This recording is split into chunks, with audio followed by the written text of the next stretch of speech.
screenshots on my phone and I don't remember. That was it? That was the one that I screenshotted. Yeah. You mentioned that you used to be super on about legalization of psychedelics, I think, right? Mainly marijuana. Oh, yeah. Right. Yeah, I used to think about that all the time, too.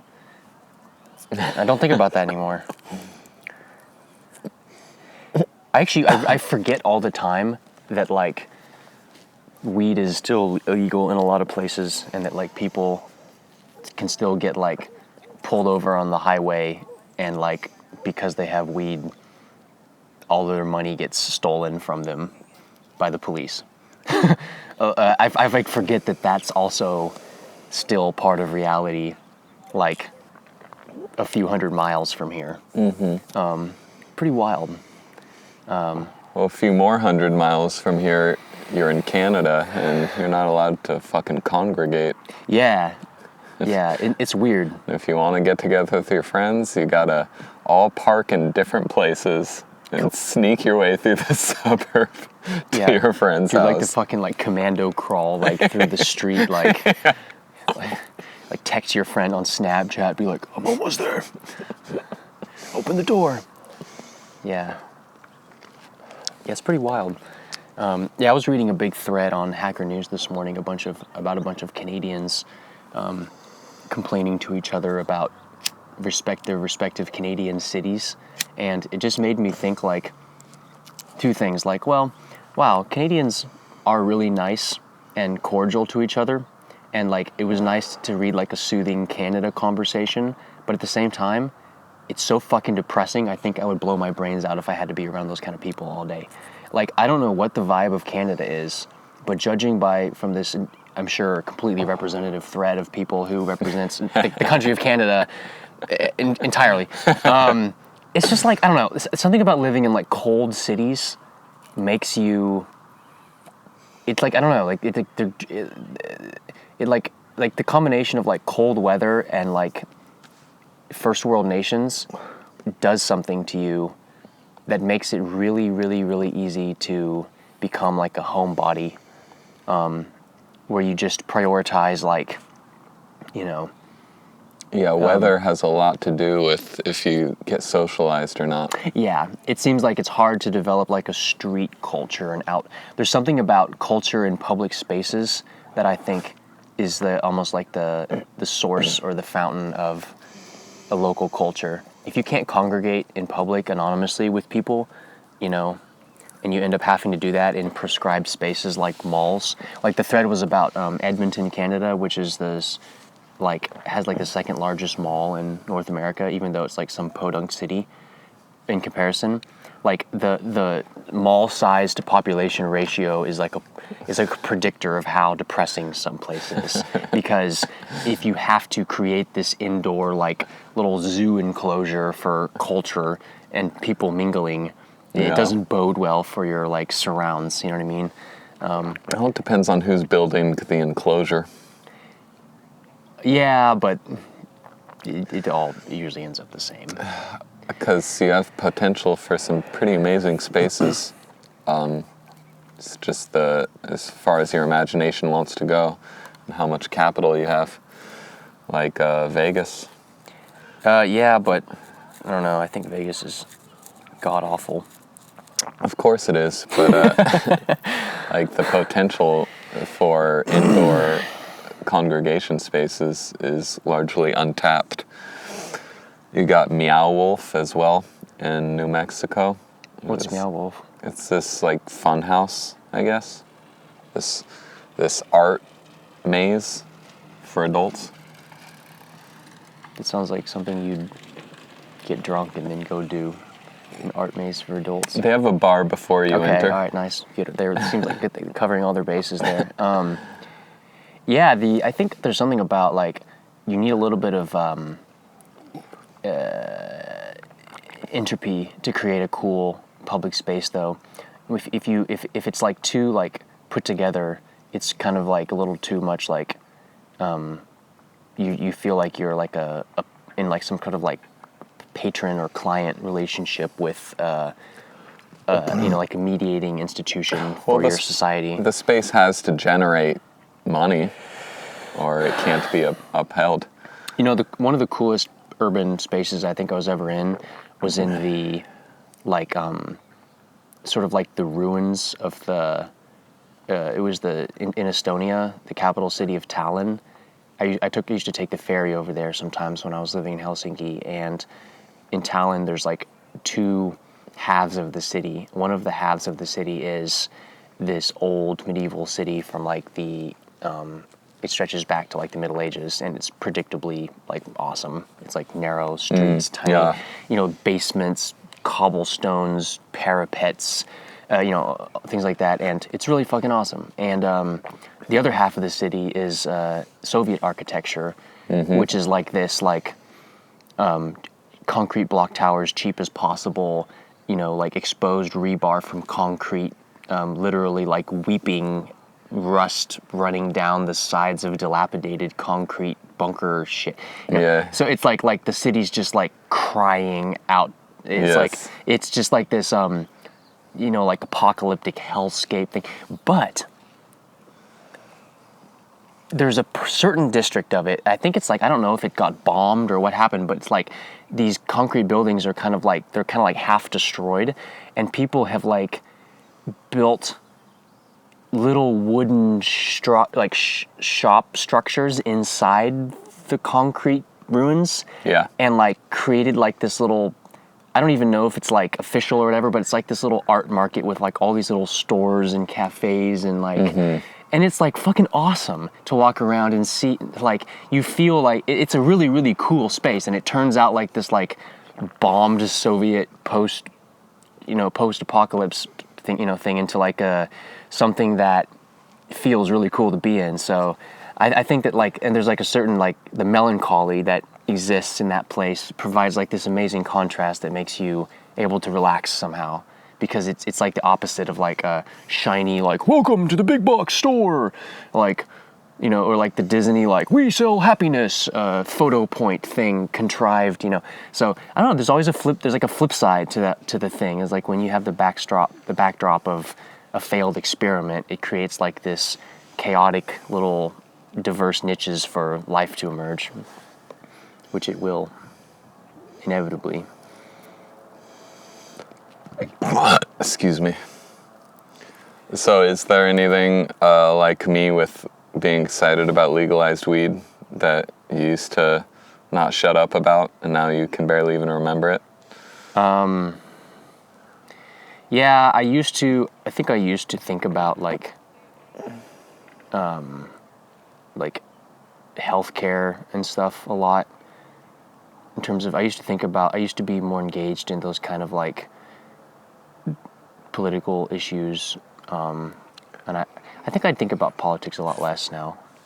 I think I've kind of written it off and retreated or advanced, depending on your perspective, into a kind of like naturalistic mode of analysis, where I kind of like look at things and go like, yeah, what's I've kind of shifted into being more interested in trying to see the world as it is, rather than like stake out where I'm gonna fight for. You know what I mean?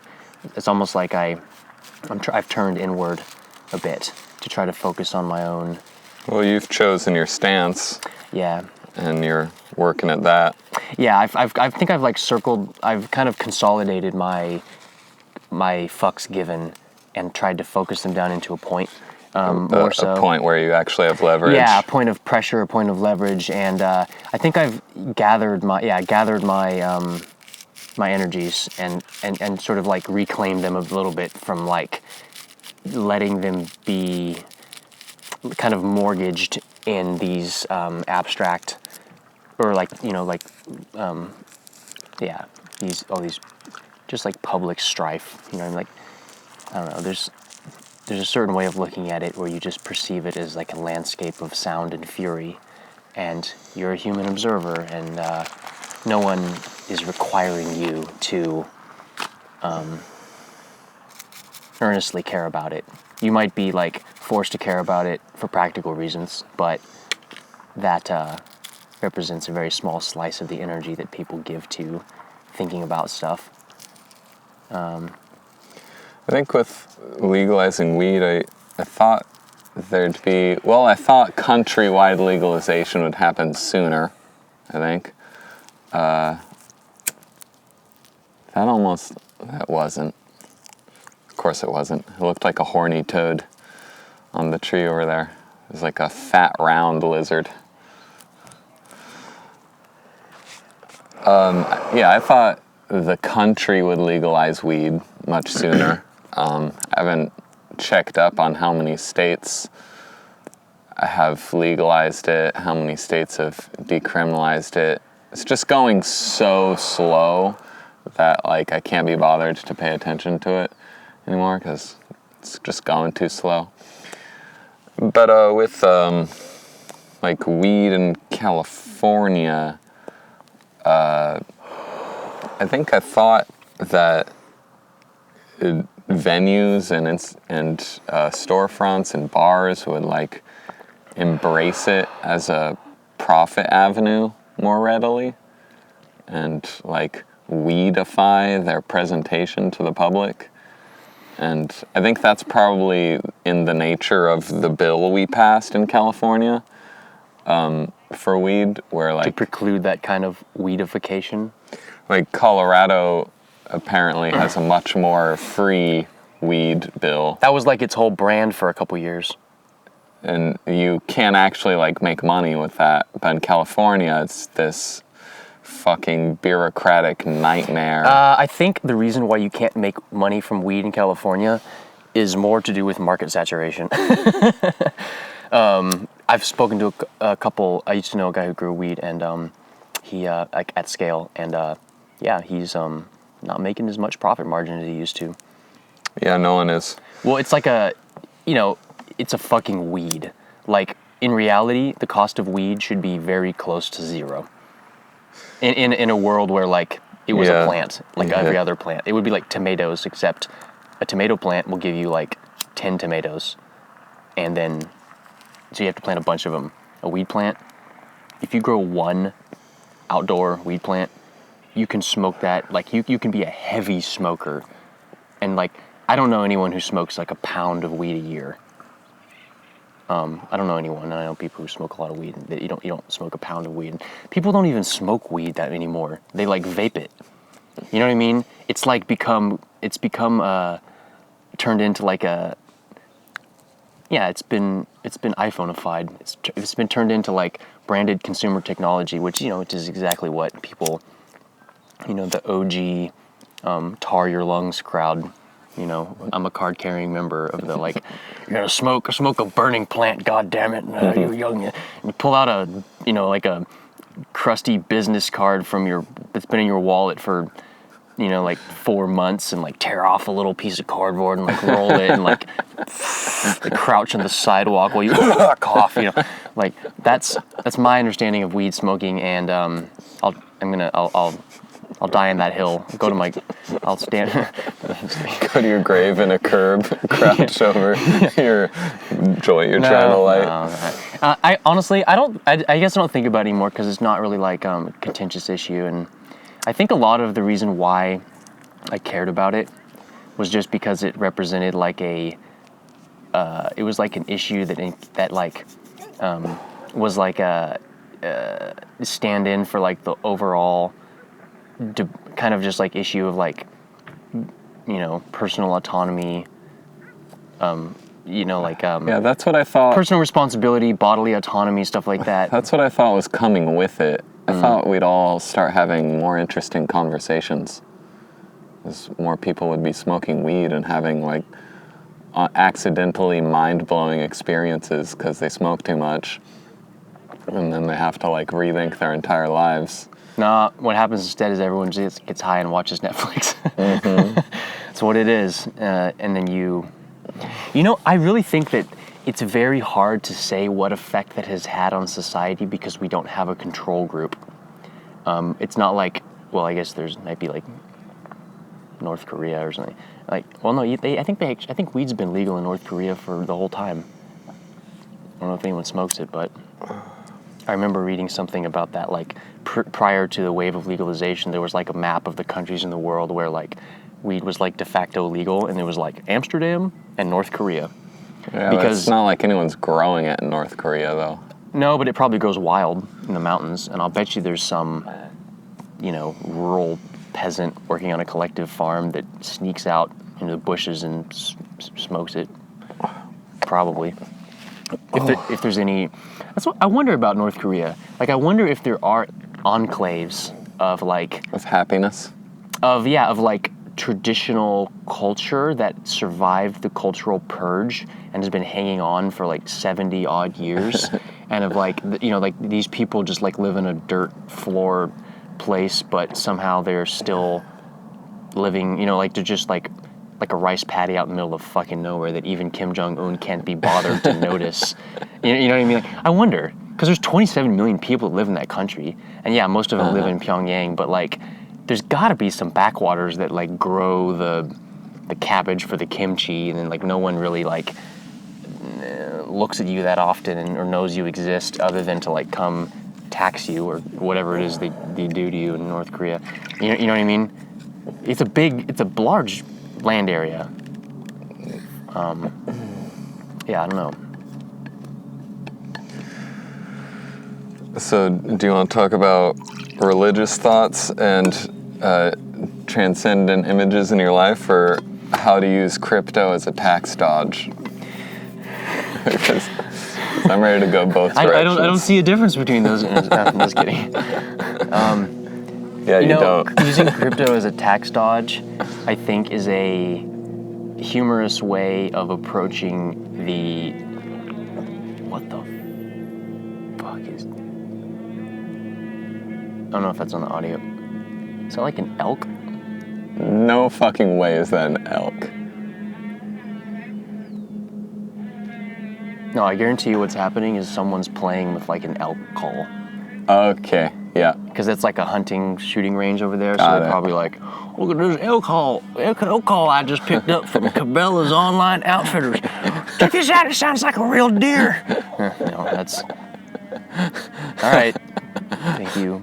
I hope we see like $5 just galloping Just across. cavorting over there.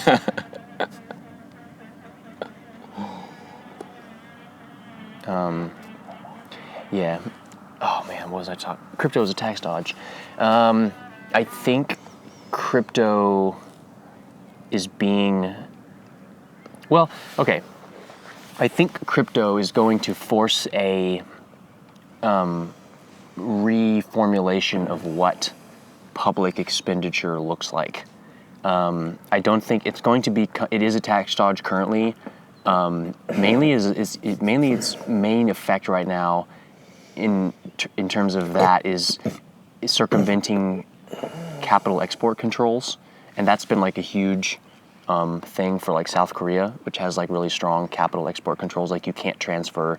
They strongly rate limit the amount of like money that can be transferred out of the country. Okay. I don't know why those laws are, maybe the historical reasons, but yeah, that has been a huge. There's been a huge outflow of capital from a lot of jurisdictions that are trying to use crypto as a way of moving money out of jurisdictions. Yeah. So to the extent, I mean, that's the biggest tax dodge, is just getting your money out of a country. Yeah. And that has probably created that has been a real equalizing current that has probably reduced the overall level of financial potential that exists between jurisdictions. Is just crypto as an avenue to equalize capital concentrations. I feel like this is all happening behind the scenes, though, and that there is no such thing as public knowledge or discourse about this process, precisely because for the same reason why you can't go online and Google any legitimate information about what stocks to buy, because anyone who has that information is just buying the stocks, not writing a stupid blog post about it so that other people can get on that opportunity. So there's a natural, like, certain types of information don't want to be shared. Yeah, they have a natural secrecy. Yeah, they have installed. Yeah, they have the ecological dynamics favor negative reproductive potential in terms of their mimetic reproductive potential. So like it's like the exact opposite of that would be like a joke. It would be like information that you want to share because it's funny, and so it spreads like a viral meme. Financial advice about how to make your money work for you or how to get around things that take your money is the exact opposite kind of meme. It's a kind of meme that people use rather than propagate. So we're all kind of, you have to speculate. You have to use first. You either have to use some sort of like corruption, or you have to, to get insider information, or you have to think of it from first principles. Those are the two ways of getting that information. I think it's inevitable that crypto is gonna be more and more and more of a tax dodge, more and more universally, and that's the main reason governments understand they need to destroy the crypto industry if they can, which is just going to make even more resilient cryptocurrencies. There are attempts to do that, but I just know by experience of being human, like the richer I get, the less I'm going to want to part with that money to increasingly corrupt and inept governments. Meanwhile, there will be like more and more and more options of how to portray your wealth to other peers. Like our ways of illustrating our value to each other without a middleman are just getting more and more and more and more accurate and diversified.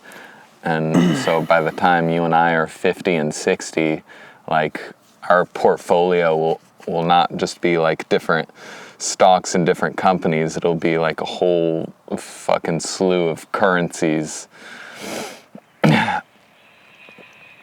Yeah, that's very interesting to think about that. Like, this... Like, the way there's export control to keep money inside countries, governments are trying to keep value inside the American dollar. Yeah. And that's just never gonna work. People are working, that's what the crypto movement is to get this value out of the American dollar as effectively and as fast as possible. Yeah, it's trying to remove institutions as the middleman in the way that we use money as a way to communicate value. Like, money is a way of communicating and encoding and negotiating relationships of an economic nature. And I think what's going to happen, if I had to predict something, the next chapter of crypto is going to be the rise of central bank digital currencies. Sure. Which the Fed is already looking at that. The European Central Bank is already looking at that. China has been doing that already for a while, because they caught on to the idea that decentralized ledgers, cryptocurrency, generally the internetification of the financial infrastructure is inevitable, and crypto was like this massive wake-up call for centralized institutions, and I think they see the writing on the wall, and they realize they have to subsume and make, kind of like try to take over and sort of like appropriate crypto as for, to preserve their hegemony. And that's what's happening right now. Is I think that the worst case scenario would be, but that's gonna just hasten the downfall of it. Well, it might force a reformulation of what money is in order to circumvent regulations meant to squash crypto.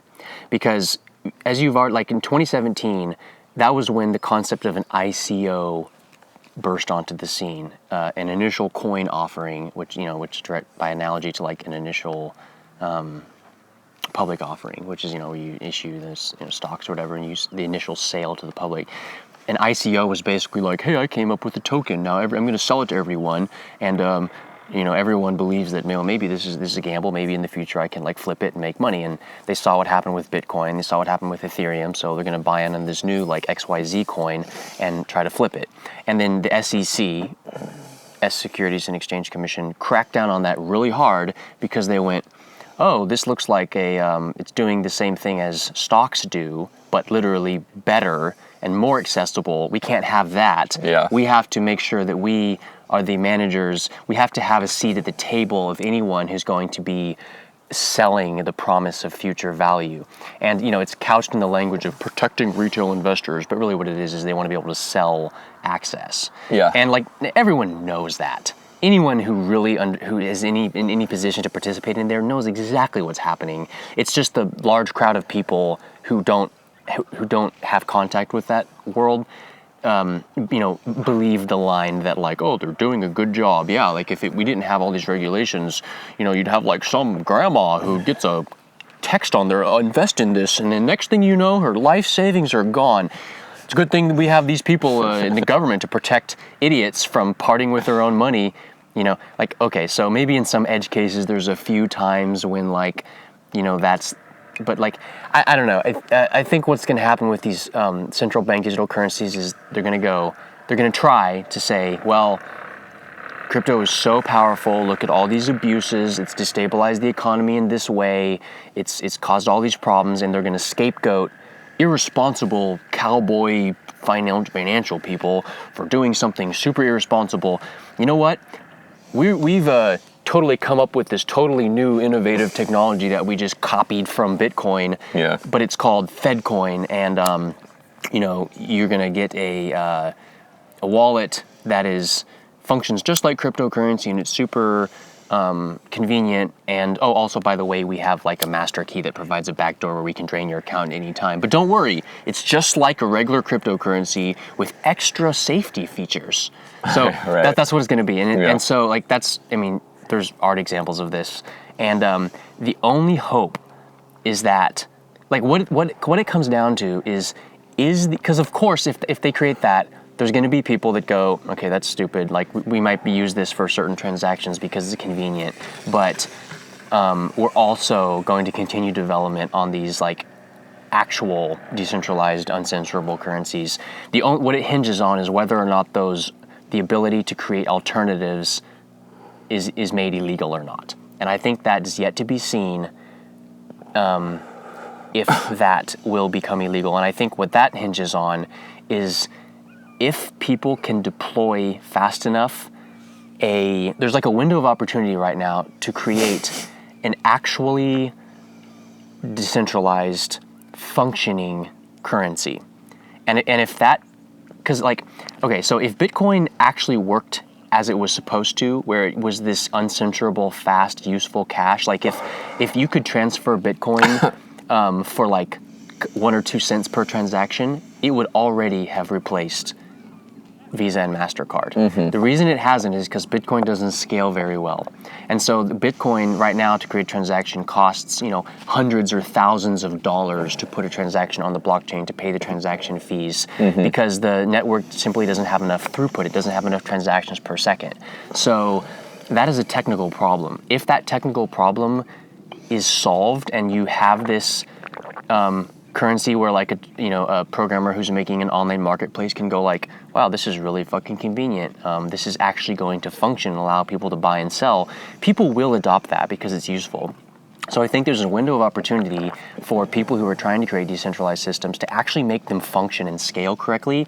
And if they do that quick enough, people will adopt them, and then they'll be so useful, they'll be popular, and they'll be resistant to being made illegal. But if people don't create decentralized systems and they take their time and they fail to do it and they take such a long time that a centralized institution is able to step in and go, here, we've made this centralized system that works really fast because it's not actually decentralized, and we're going to give you the thing that this decentralized system promised but failed to deliver, and now we're just going to make the alternatives illegal. People have no problem, the general public has no problem accepting laws that preclude possibilities, because they lack imagination, generally speaking.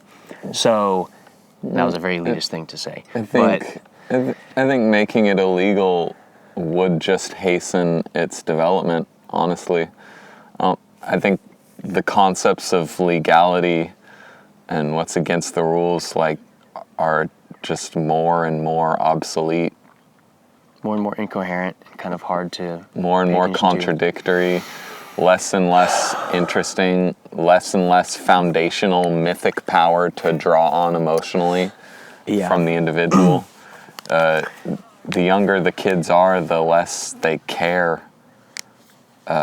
And just purely for survival, the more anti-life these laws become, the more life will just escape those parameters of legality. It'll get squeezed and it'll just start escaping through Yes. cracks on the edges. Yes. Yeah, I think that'll happen. But the mode in which that, I think there was some quote by, I can't remember who said it, but like some... Like even on YouTube, the moment a big push to like make these things illegal and push up this as the digital currency will immediately be accompanied with like the biggest voices in the world calling bullshit on it and saying exactly what the move means and what they're doing instead in contravention of the law. Like Elon Musk himself will jump on that bandwagon and say what he's doing to get around that.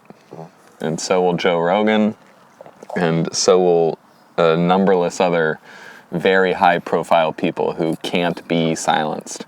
Well, I think that there's a there'll be like a bifurcation of the economy into a centralized, controlled one, and then you'll see an increasingly vibrant black market that'll start off in the shadows, and it'll be stuff like, drugs and porn and pirated movies, just like it always does. Did you ever use, what's it called? The Silk Road? No. For anything? I never used Silk Road. Not Silk Road specifically. I got a bunch of analogs through it. Oh, yeah? That's how I took all my analog drug trips, was through Silk Road stuff. The 2CE, 2CI, 1P LSD, and 2CB. I've never heard of 1P LSD, but the 2C, all those ecstasy analogs, I had all those drug trips in the like Silk Road heyday. Silk Road specifically. Yeah, when I remember I bought all my college friends were like a long time ago having a blast seeing what they could get from it. Yeah, I remember I bought weed seeds one time with Bitcoin like many years ago. And if I think about how much that Bitcoin is worth now and how much let's just say that I may have paid 5 figures per seed, or would have, if I would have the equivalent, if I would have held on to that and stuff. But I don't regret it. I just hope that whatever fucking teenager in Eastern Europe I fucking paid that Bitcoin to never cashed it out because he forgot about it, and then he remembered it one day, and now he's like living on a yacht in Ibiza or something. Fucking good for him. I hope that guy, where that money went. But that makes me remember paying about $200 in Tokyo for like a nickel sack. Jesus. And we had to go. You smoked weed in Tokyo? We had to go to this. It's very illegal in Japan, isn't it? We had to go to this whorehouse bar run by Africans. Wow. And the ESL African hustler dude was just like ready to tell us anything us stupid 18-year-olds wanted to hear. Oh my god. Keep us there till he found like some fucking crumbs someone had to charge us fucking $200 for. That reminds me of the time years ago when I was in Berlin. I bought weed. I wanted to buy weed, and I was walking around, and I walked up to some random people who like looked kind of like hip, and like they were like white German people, and I was like, hey, you guys know where to buy some weed? And like this German guy, like he's like, oh, I could tell he wanted to be helpful, and he was like, but also he was like, so he was really, I could tell like he felt really uncomfortable saying this, because he didn't want to like seem like he was being racist, but he didn't know how else to say it. He's like, so you have to go to the Gorlitzer Park and look for the just talk to the black people. And I was like, thank you. And like, he was not being racist. He was giving me factual information because that is how it works. That's what we did. We just went to the seediest area of Tokyo and found black people. Yeah, because in the very, still somewhat traditional white German society, the black people is who you buy weed from because they're from Morocco and that's where they import it from. Yeah. And that, so it's like... It's a tale as old as time. It's funny. It's just the dark-skinned people always had the weed and the hashish. Yeah, and it is. Honestly, it's part of the cultural heritage of like equatorial cultures is like, importing it into the northern white hinterlands. So maybe that's part of the issue with legalization in California. It's like we inherited too much of the black man's use of weed, where it's... Oh, I think it was Mexico and California that was the main vector for weed culture. That's why we call it marijuana.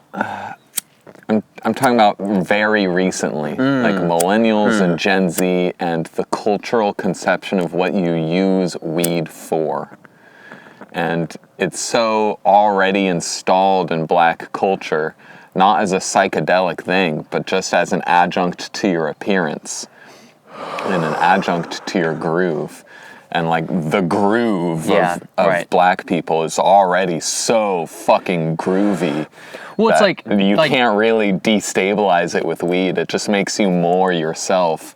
And so white people have taken on that image and used weed just like as a appearance modifier. Well, like jazz music was the initial vector that injected marijuana into American cultural life, and then more recently hip hop. But like with jazz, it was... Now I'm changing the tack of my argument. With jazz, it was still way more psychedelic. Like rap music is anything but psychedelic. It's completely conformist and whitewashed. Well, now it is homogenized. Well, by and large, but I think that there's some psychedelic jazz or psychedelic hip hop. Definitely. Of course. Right. Of course. I just mean to say, like, weed hitting the white culture without any, like, middleman, without any cultural middleman, it's like this openly alien artifact to a white guy. And so it's like a openly novel experience. Well, except I would say the Northern California is actually ground zero for white weed culture. Mendocino County, white dreadlock stoner forest hippie people. I'm just disappointed with how fucking boring California is intellectually and artistically. Compared to what it used to be? Yes, compared to what it used to be, and compared to when I thought legalization was going to change things in a meaningful way. So actually, maybe that reveals that. I think it's still just completely subterranean. I think it's just one more atom bomb that's gone off underneath our skin, and all we can see is the atom bombs on the surface. So it's going to be like 8 or 10 years. There's like a subterranean detonation that just like caused an earthquake. And we're so busy looking at the surface explosions that like we haven't had time to unpack what legalization has done to everyone. Well, I think that also the wet stultifying blanket of bureaucracy has done a... Stultifying. What a great word. Wet stultifying blanket. Yeah. That's one of the better phrases you've said on this. Or perhaps I could stultify the stultifying wet blanket. I just like a wet blanket because it's just like flop. Like, no, I like putting stultifying in the middle of it. It's just like an adverb or it builds up this monolithic phrase to show how bad bureaucracy is. Yeah, it's like someone. I have this image in mind, like someone like trying to create this little weed plant, and it's like track and trace, motherfucker. Get your permit number. Yeah, like put your entire license number on every advertisement you take out. QR codes, like software systems, tracking. protect the children, tax revenue. Yeah, yeah, I know. And then people, okay, all right.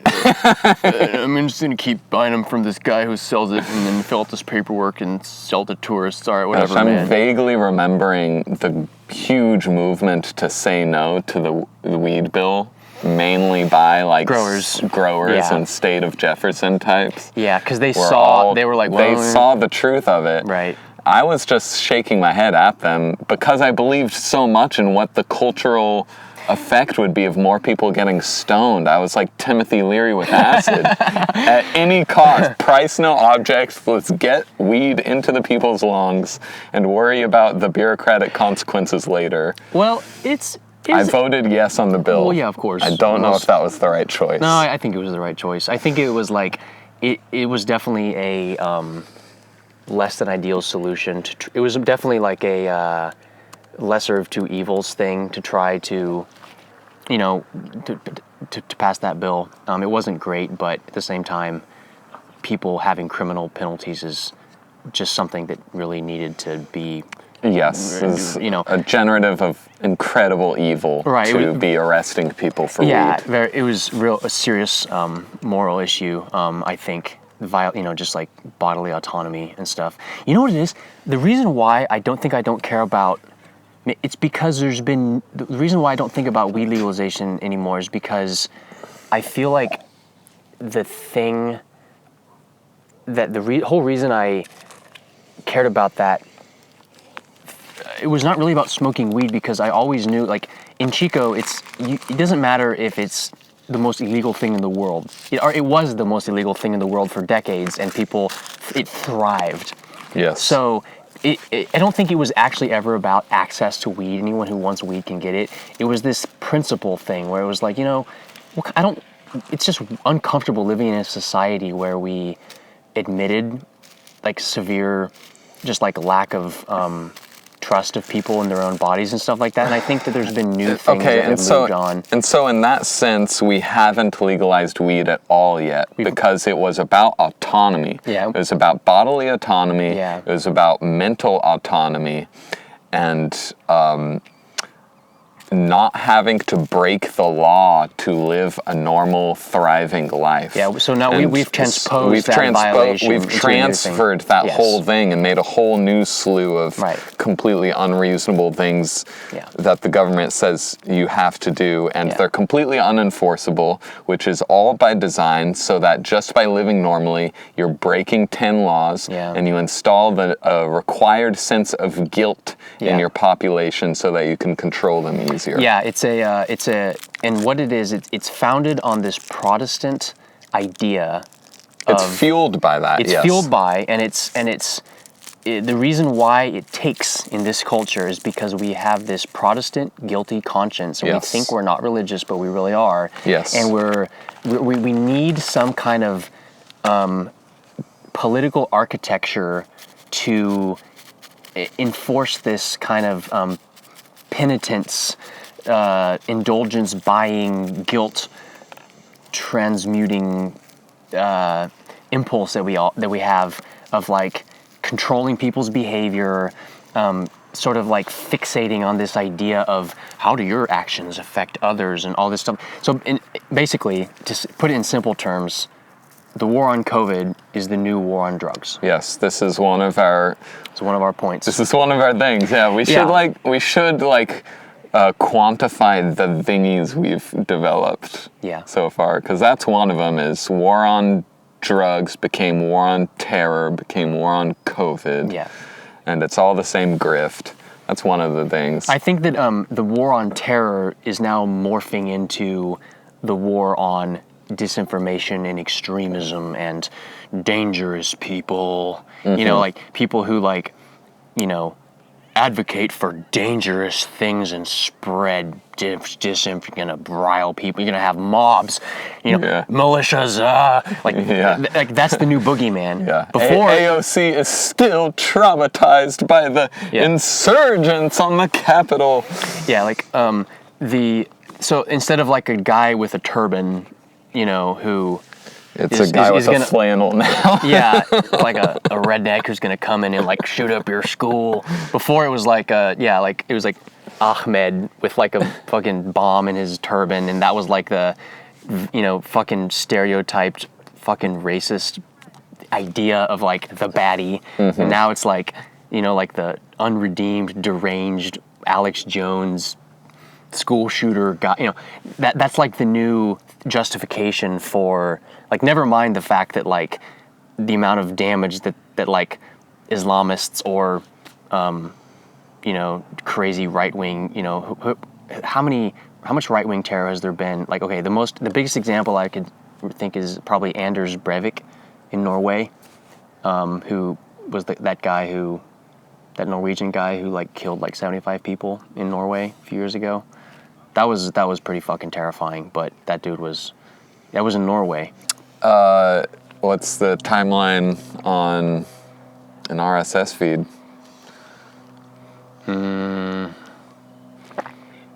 It's going to be in the next update, so a couple weeks. Because it's hard for me to roll out that feature by itself, because that would involve just there's a bunch of stuff I have to make fit together for that to work. It's like a part of a big restructure. But I'm super, super stoked about this RSS feed thing. I finally figured out technically how to make it work, because I was really, really, really struggling with trying to reconcile the technical decisions with like the product decisions, because it's really, really, really easy to add features and then have them be like a net negative, because even though they add capability, they add too much complexity, and then make it to where people go like, okay, wait, what is this actually for? And there's something about having a very focused, clear experience of what you're doing that's very easy and straightforward and doesn't need to be explained to you, that makes it for a very strong product. And that was why I spun my wheels for so long trying to figure out how to make it work. But now I have this thing where you're going to be able to create, in addition to like articles, you can create these feeds. And a feed is an RSS feed that is digitally signed every time you update it. So right now, if you have a website and you install WordPress or whatever, and you put in the RSS plugin or whatever, it'll do a thing where every time you make a post, your RSS feed will be updated. The new post will just be appended to the file. So when someone downloads the file, they get the list of all the posts, right? This will be the thing I'm doing now that's going to be part of the next update on Satellite, is that you have a media interface where you can upload whatever files you want. So we could, for example, drop all our podcast episodes in there, and then you just drag them into a feed. And then when you say publish, it just you digitally sign that RSS feed. And now that RSS feed is just like a regular RSS feed that you can put to Spotify or you can put to wherever. So you can use Satellite as the hosting platform for your media. But because that RSS feed is digitally signed, everyone can prove that that RSS feed is in fact coming from you, and that feed has not been altered or tampered with in any way. Mm-hmm. So then the next time you add something, you just sign the new feed with that updated. So you have one single feed, you have one single data set that just is the updated version of it, to where you can always see that you're continually signing the sum total of something you published. And so you could have an account and you could have a feed called like podcast, you could have a feed called album, like photos, and you can have a feed called like whatever you want, and you can just come up with what are the streams of content that I'm trying to put into the world, and then I'll just, whenever you update one, you just sign it. Mm-hmm. So, and then I think that'll be really cool. And then this feed will have its own interface on the site, where it basically just is, you load this feed, it verifies the signature, it goes, yeah, this is the person who published it, and then it just lists out the contents, and it looks like YouTube. Mm-hmm. So you just have on the sidebar, you just have all the episodes in order, and then you have the most recent episode that loads by default, and then so you have a single URL that's like satellite.earth/media/attractorpodcast, that when someone goes there, the thing automatically pulls the latest feed and shows you the list of episodes.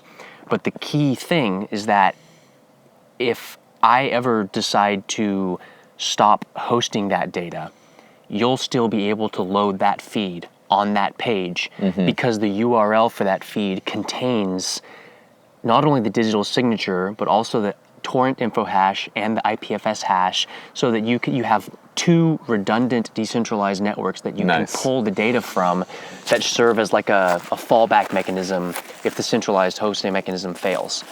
And what's really, really cool about that is that people will be able to create media RSS feeds without publishing it on satellite at all. So what they can do is you can go on satellite, you can create an account, and then you don't have to buy the hosting plan. You can just use it for free. You can take 10 video episodes for your podcast. You can drag them into an RSS feed, sign it, and then share the link. And as long as your computer is on, someone can just go there and start watching it, and it'll be hosted from your computer and from the computer of anyone else who's hosting that either on IPFS or is also actively viewing it on the web page, and their computer becomes a node in the torrent network. So it's just like this, it's just like a link to it. And I wanted to have it that way because otherwise, from a usability perspective, if you had to sign all the individual media files, it could be a huge problem. Because what if you're importing 200 podcast episodes? Do you really want to sit there and click sign, and then have to tweet out a new link every single time you publish something? What's the point of that? At that point, it's easier literally to just send someone a torrent file, and they can you can already do this. But packaging it into like a single location that keeps updating is like really critical, because people just want to save a single link to a single location that always delivers them the content in a predictable way. So and it's also cool because you don't have to have your media stream be on the front page of satellite either. And I don't want there to be, because there's going to be a lot of people who just use this as a hosting platform, and I don't want all the random updates to constantly, because the front page would just be a giant stream of random stuff if that was the case. It would be like Reddit all new or something. Like, great, what is this, a fire hose of data? Like, it's not good. So having the ability to just keep the product to be a platform for writers, for articles that are like feature articles that are like a nice thing when you're going through and you're clicking, I want to read some article about this and about this, and it's like browsing through like a newsletter type thing, and then having the media be its own separate ecosystem. I don't think that the people's browsing behavior for media is at all the same as browsing for articles. You don't want to go on a feed. That's like one of the main problems with Reddit. It's really, really disconcerting. Like, you're not, if you want to listen to a podcast, you want to listen to a podcast.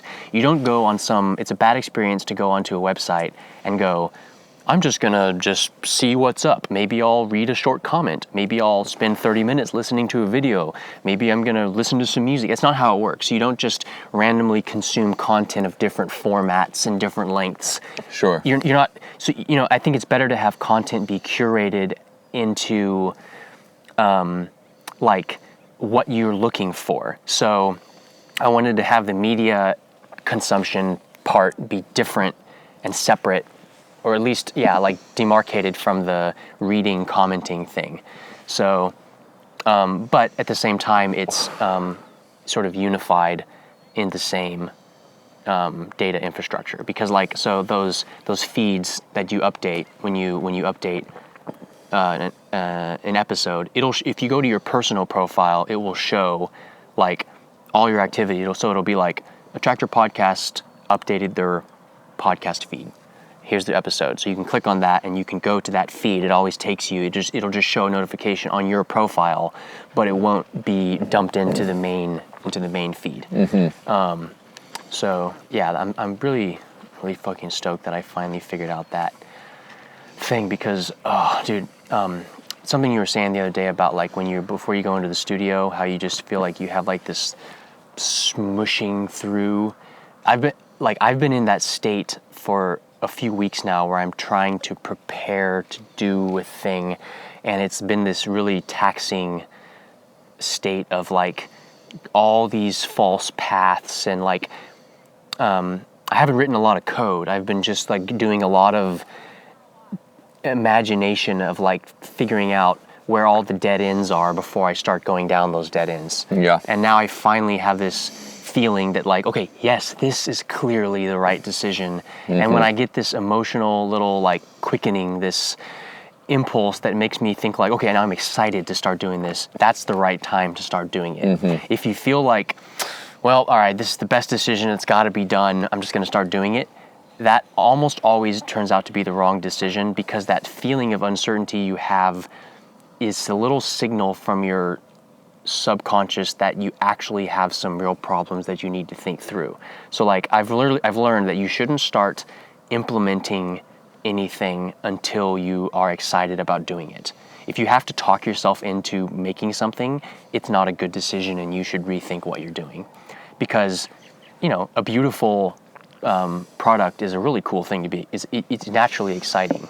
If you're not excited about it, why would someone else who isn't even making it be excited about it?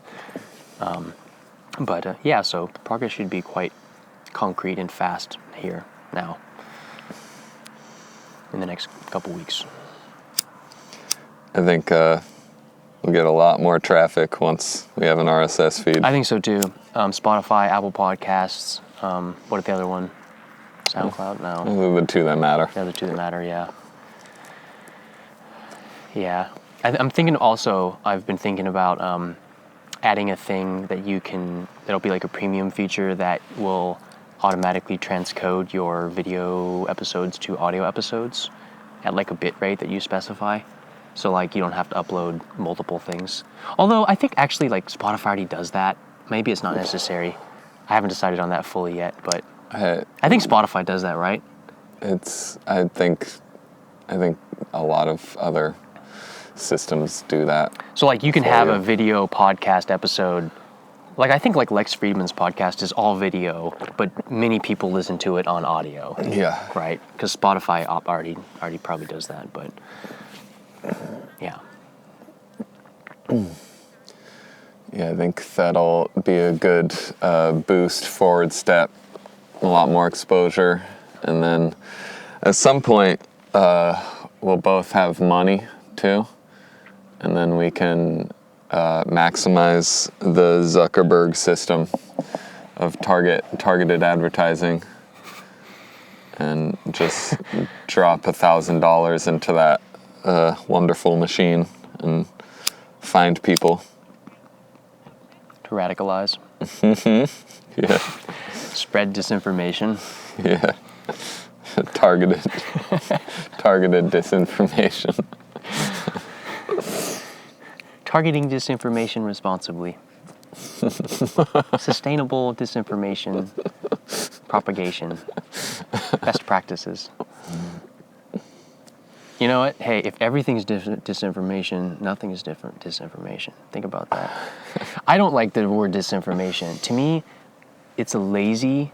Actually, the word... I have not heard that word used in a way of integrity ever.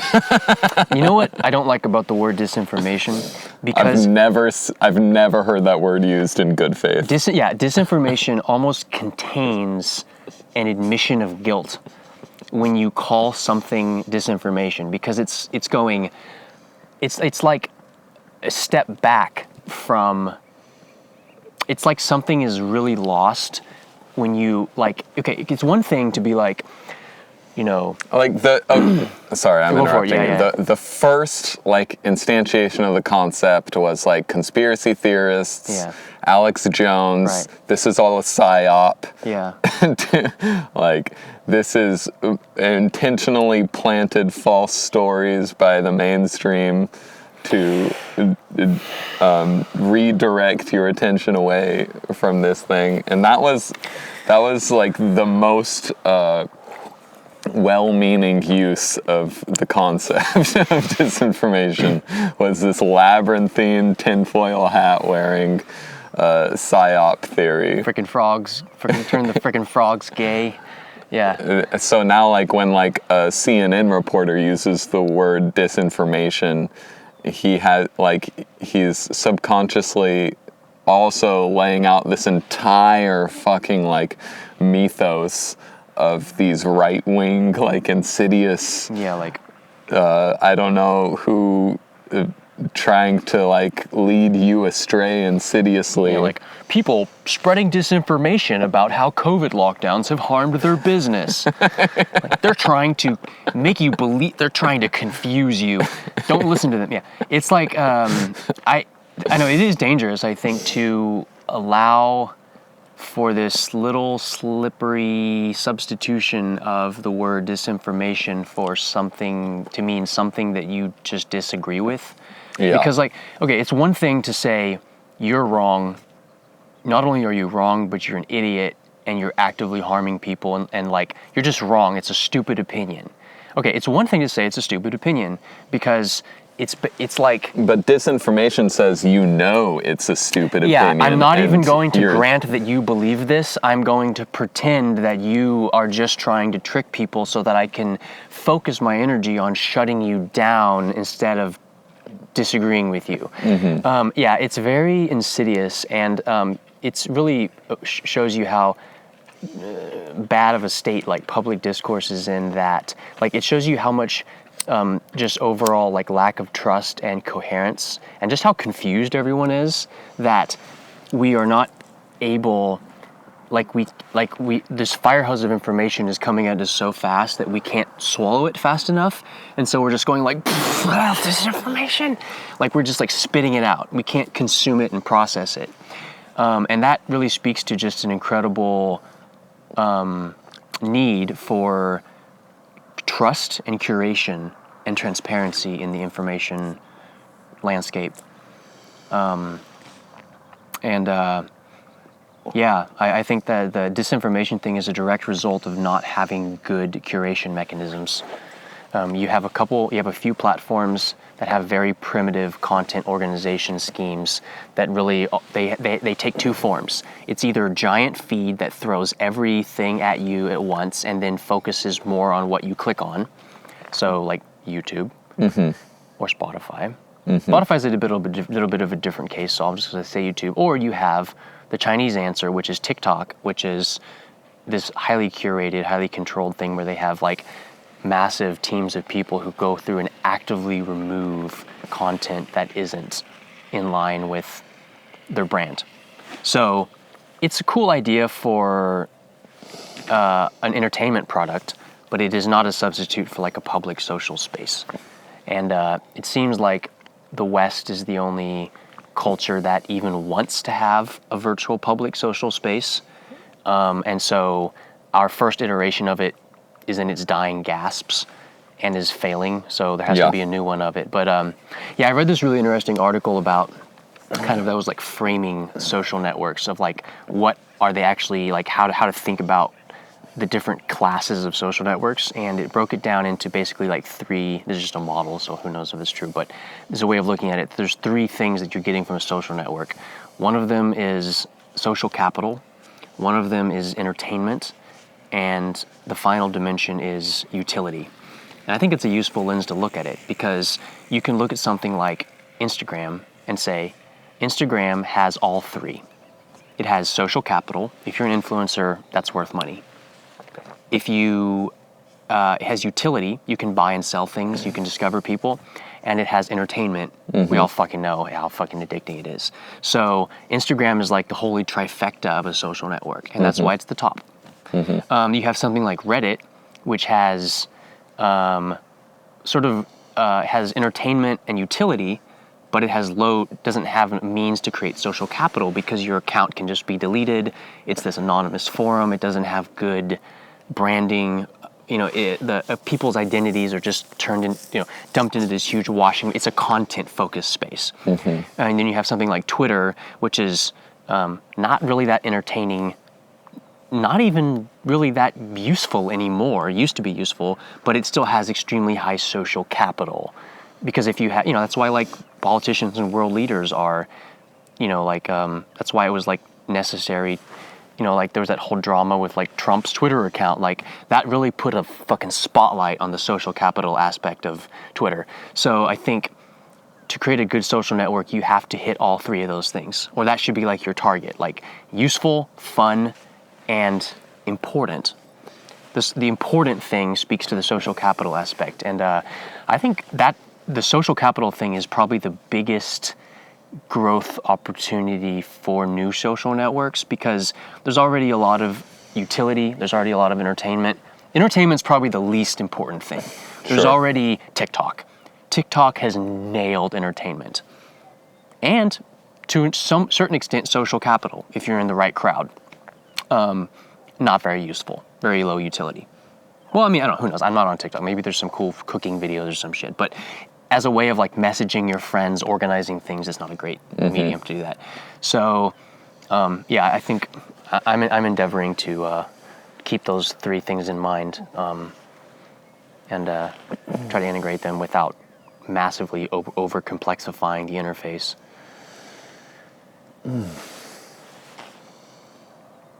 Can't believe, where do we start on that?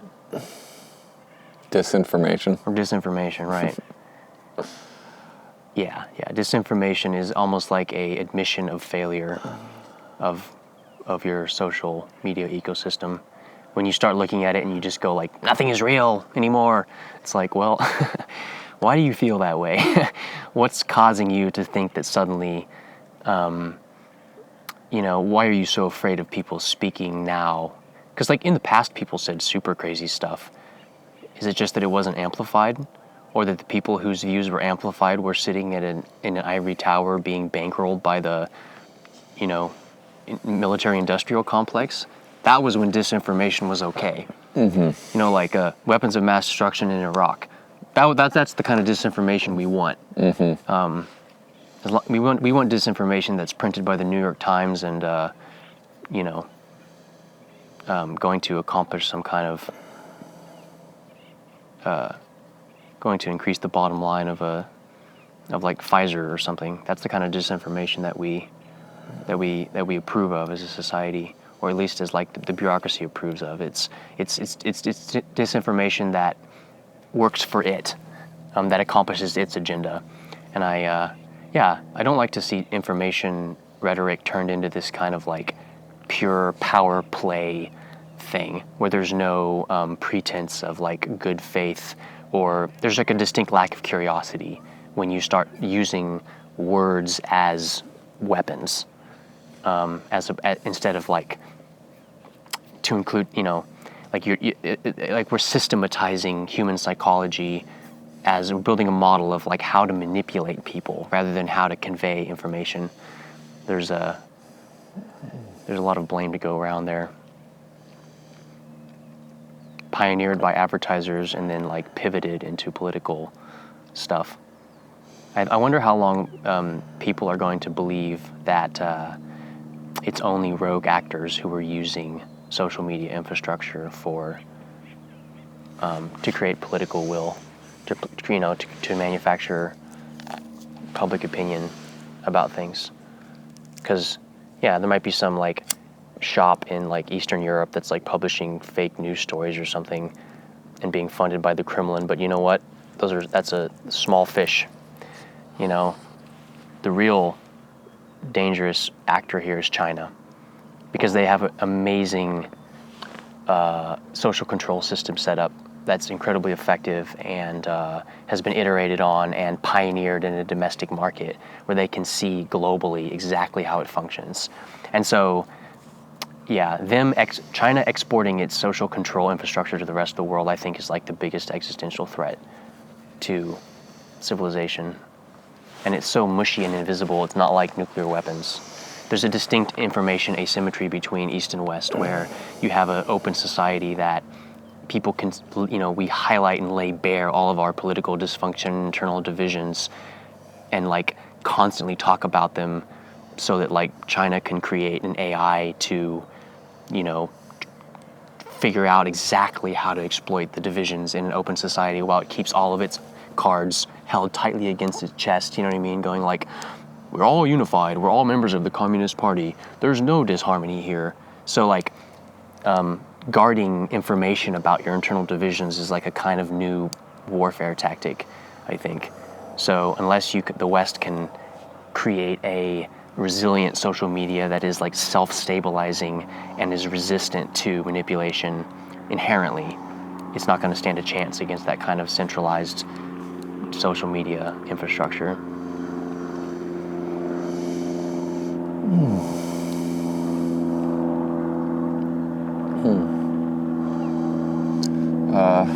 What else do you want to talk about? See here.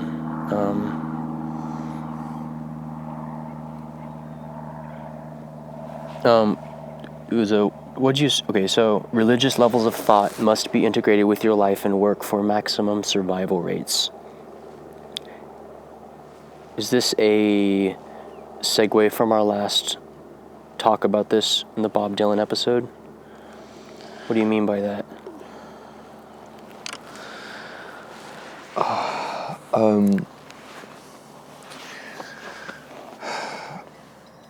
Riffing on a phrase of Jordan Peterson's, that the religious realm of thought is by definition the level of thought where you address the deepest concerns to your soul.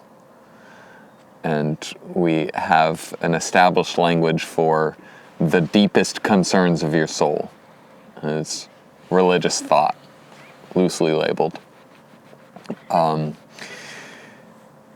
And we had a fumbling, shitty, top-heavy language for it in the form of established religion, where we could talk about experiences and concepts of exaltation, worship, reverence, sanctity, through a lens and through a middleman of the church. The West doesn't have that anymore, but we're still human, and so we still have deep, deep experiences and deep, deep issues, and the capacity for worship, the capacity for exaltation, but no language for it anymore, because the old language was just not serving life, practical life. But it's completely necessary. If you don't feel religious, if you don't feel a religious fervor for what you're doing, you are at a market disadvantage compared to the person who does have a zealot's amount of passion for what they're doing in your own same category of action. The people who have their sense of exaltation integrated with what they're physically working on are going to have a market advantage. And as a society, we need to develop a language for how we refer to the deepest experiences of the human soul, in a way that doesn't have to refer to dogma, doesn't have to refer to established religions that are very bureaucratic and getting in the way of the individual trying to have a relationship with God. We don't see the religious experience as something that is natural to you. And we have a culture that's focused on keeping everything on an even keel and not getting worked up about things, not being passionate about anything, except like culturally sanctioned things that are okay to be passionate about, like religion, which is shitty because it puts the religious experience outside of you. It comes with all these rules and these prohibitions, and it says you have to do all these different ablutions to be saved, and you have to be part of a special group, or you're allowed to feel passionate about like political ideology, which... You're encouraged to feel passionate about that. Which paints all these tribal lines and excludes people.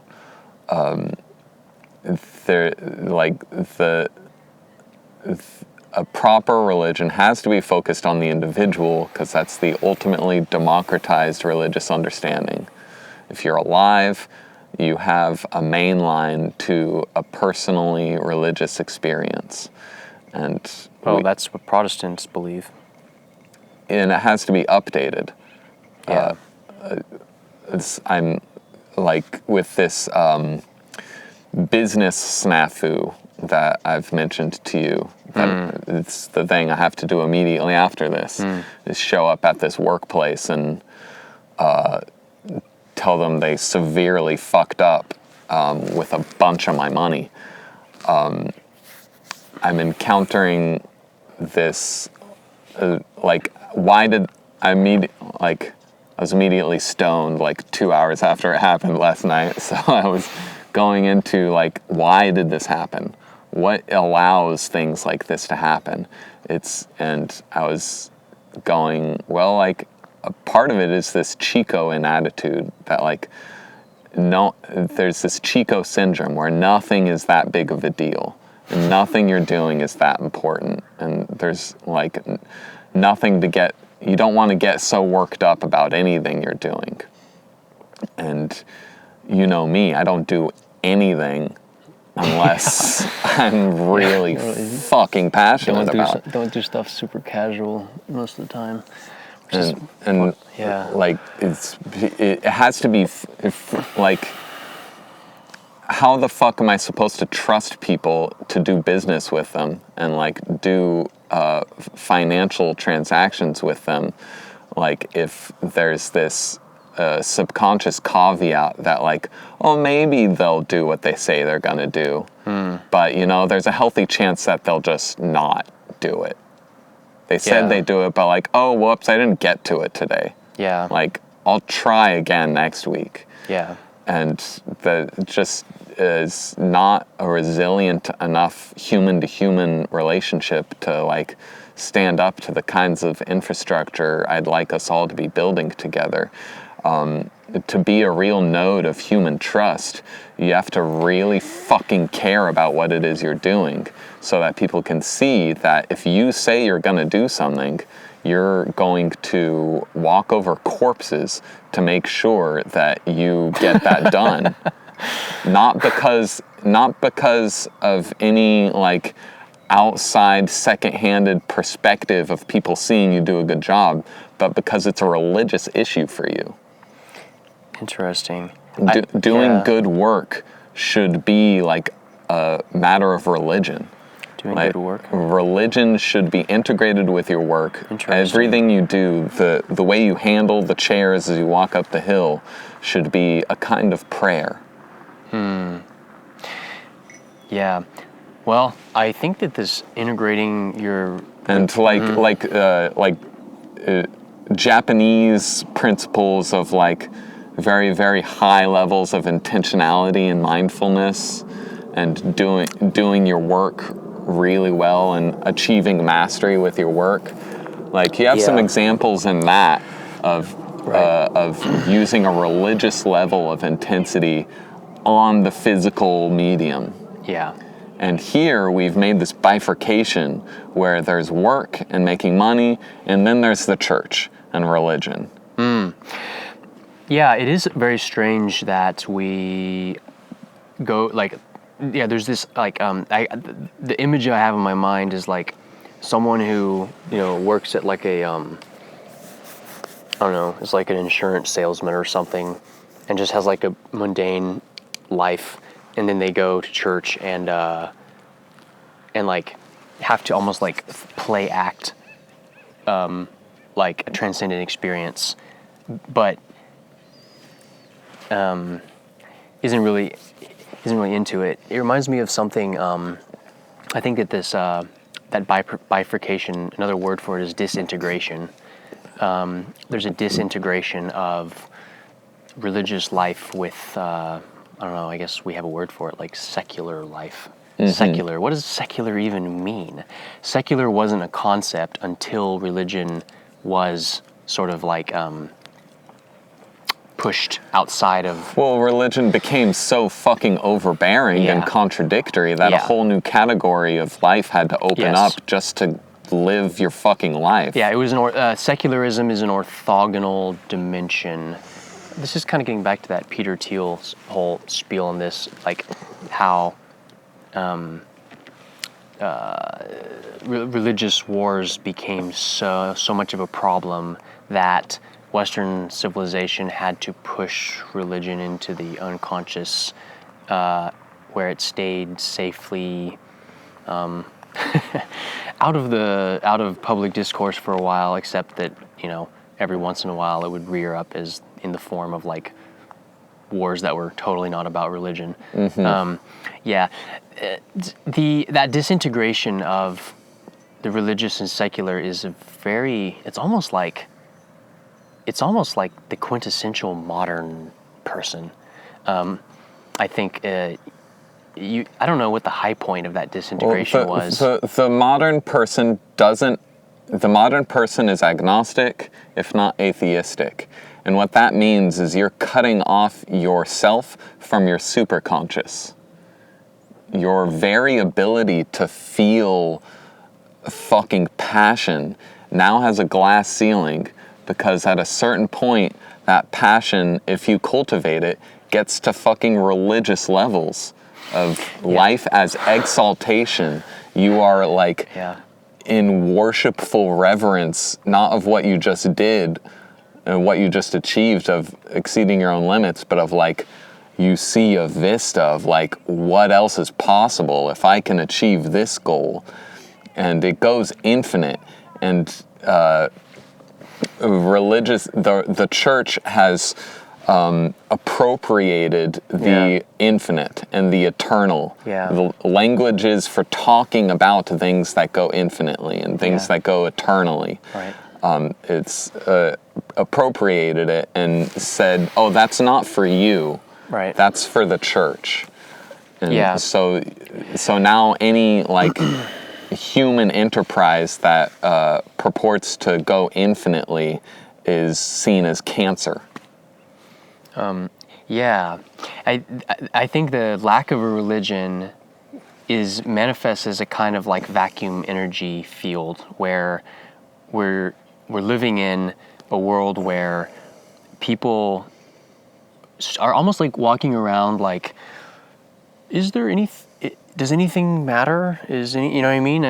This is, I guess, just whatever. And then this thing comes along. Oh my God, this is amazing! And then I become a religion of like superheroes. Like nerddom. I think like nerddom is internet nerd fandom shit. Is a somewhat benign but very telling example of the sort of like sublimation of the like religious instinct into a concrete object, there's a whole I think that like branding, marketing, pop culture commoditization is like it's kind of only exists because we live in this like hyper potentiated sort of like where the consciousness of the infinite has been sort of denied. Like it used to be monopolized, and now it's just flatly denied. Like it's like before it was like, yes, there's God, and talk to this guy to figure out God. Here, this is like it's like the doctor's office. Like, oh, you have a God problem? That's where you want to go. All right. Now it's like, yo, you have a God problem? No, you don't. Shut up. There's no God. You're mentally ill. You're mentally ill. Oh, okay. Yeah. You poor thing. Take these drugs. Take these drugs. But not those drugs. That's gonna make it worse. Don't eat those drugs. Did you eat those drugs? Is that why you're thinking about this?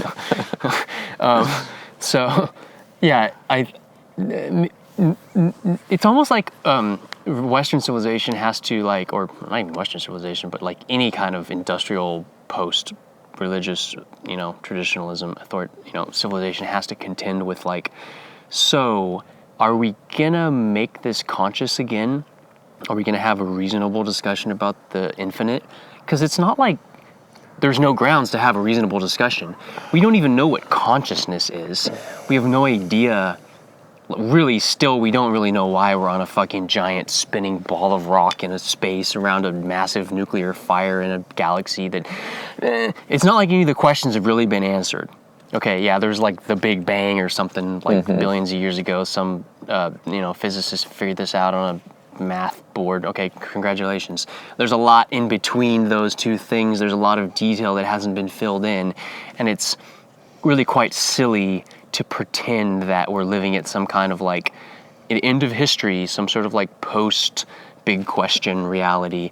And I don't know, I think we're already sliding back. I think we already hit peak agnosticism, and now ever since the mid 2010s we're hurtling back now towards some kind of religious consciousness, and it's astrology, it's political ideology, it's pop culture. Those are like the low-hanging fruits that are currently manifesting it. None of those are addressing the problem at all. They're all different versions of the same bifurcation. Yeah, they're little opportunistic flashes in the pan. It's fantasy escapism. Yes. It's still not addressing the basic issue that your religion is your life, and the things around you and what you're physically doing, and there.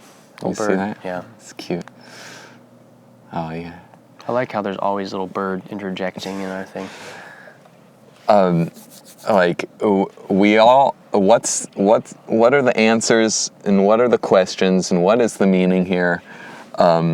We all have a laboratory to generate answers to that, and it's right here in front of us, and in the work we're doing. And people like go to work and do work, or like pursue hobbies like as if it's a side issue, like unimportant. But to you, there's nothing more important.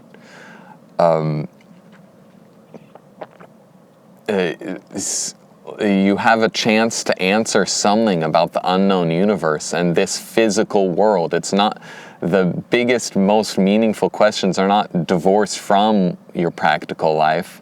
They are like to be answered in the way you carry out your practical life. Yeah, it's like very interesting. I think I sort of do this already to an extent, where I have gotten used to ritualizing my workflows, and I don't really question it anymore. I think I've dispensed with this idea of a sterile work environment long ago. Years ago, I think I gave up on that idea that somehow, like, I'm just gonna, like, my environment doesn't matter, my emotions don't matter. The only thing that matters is that I have 45 minutes blocked out on my Google Calendar to do this thing. Like, that's a kind of very austere, brutalistic work culture that denies the relevance or actuality of the rest of the system outside of your systematized, that's a weird turn of phrase, denies the non-systematized aspects of your work. Truth is, your work is your life. Your emotions are your thoughts. And the quality of your work reveals the quality of your soul. Yes, it does. It is your soul. It's your soul manifest. You have a chance to refine your soul. You have a chance to make an eternal soul.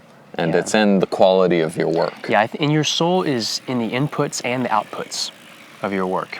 The things you take in become rolled into the ever-growing construct that is your soul. Your experiences in life, meaningful experiences you have, become meaningful experiences that you pass on. Like, you're kind of a conduit or a crucible or a transformation engine. You're a little node of transformation that will starve without input. It's not some kind of thing that can be plugged into. Actually, this is getting back to, this is almost like I feel this is echoing the original, like, Marxist critiques of capitalism, alienation from labor, and the making man into an automaton. You know what I mean? I think that's the grain of truth in Marxist criticism, is that, like, massively specialized systems do alienate people from their work. There's a grain of truth in that I can't deny. Now, the prescription to fix it seems like making, like, the poison seems worse than the disease, or the cure seems worse than the disease, like, where you think that if you're going to just create a massive controlling bureaucracy to sort of stop that from happening, like, well, that's foolish. There's plenty of evidence to show that, like, bureaucracy only ever makes things worse when you're trying to deal with an ecological problem like, capital dispersion or whatever. But I think the grain of truth in the idea that we have structures that have, like, elevated work culture to be like this engine of progress, rather than like like, work has become impersonal, or it's, we've created, like, this cultural image of the working man or something like that, where you go and you give your life to this kind of culture of self, sort of almost like you're, like, putting yourself underneath the like the show The Office. The Office is kind of like a sort of, it has like a melancholy that pervades that whole show, even in, like, the tune that like introduces every episode, like, din-na-na, din-na, I can't sing it, but everyone can probably hear it in their head right now. There's, like, a certain sadness to it, but, like, a comfort and a sadness at the same time. And that's, like, the flavor of this, like, de-spiritualized work environment, is like this, like, every day going to work, same clothes, cup of coffee, mediocre social interactions, go home, you're comfortable, that kind of thing. It was the staple white bread of American life for several decades, because it was paying off so much in material terms. I see that critique as, like, such a small aspect of the foundations of capitalism. Like, that's not the foundations of capitalism, is your ability to be in a cog. The foundation of capitalism is you have a right to property. Yeah. And you have a right to keeping the value you've created. If you're a person, you can create value, and you have a right to hold on to the value you've created. Yeah. If you're not imaginative enough to do anything with that value you've created, then people who do want to do something with all that value that they're creating are gonna make your choices for you. The problem is that critiques of capitalism, for historical reasons, have been hopelessly conflated with critiques of industrialism. And so factories is our image of capitalism that gave rise to Marxism. And I think there's plenty of evil that factories have created. Perhaps it was necessary, but a lot of the things that we talk about when we're critiquing capitalism, like environmental destruction, totally talk past this question of ownership and agency that you're pointing at, which is the more fundamental aspect of capitalism. I think if you aren't getting in the way with bureaucracy, then capitalism makes better, more ecological factories, because you have a capitalistic incentive to do more and more and more with less and less and less natural resources. Capitalism depends upon consciousness. You have to realize what you're doing. I've started to think of capitalism as less of something that you support or are against, and more of just kind of like an observation. Like, I look at capitalism as, from a naturalistic standpoint, is like, clearly capitalism is a manifestation of ecological dynamics. It's just like you can see capitalism in an ecosystem. Biology is capitalism. Yeah. It's energy capitalism. It's the acquisition of energy. Energy is scarce. Every single organism is attempting to monopolize sources of energy in competition with other organisms. And it is absolutely, it's very silly to deny the incredibly generative capacity of ecological systems.